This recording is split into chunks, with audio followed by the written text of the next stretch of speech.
Bueno, hoy es 1 de marzo de 2019 y hoy es la primera mascletá.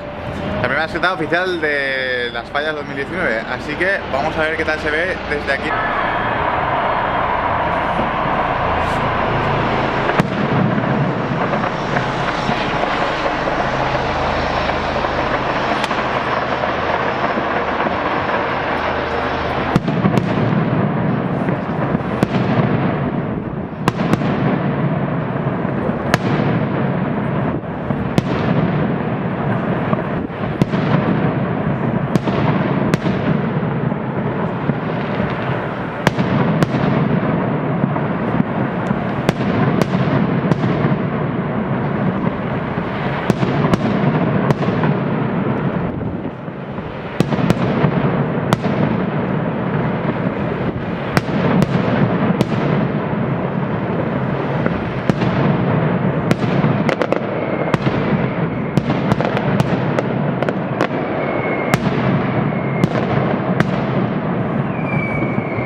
¡Ole! Eso ha sido todo.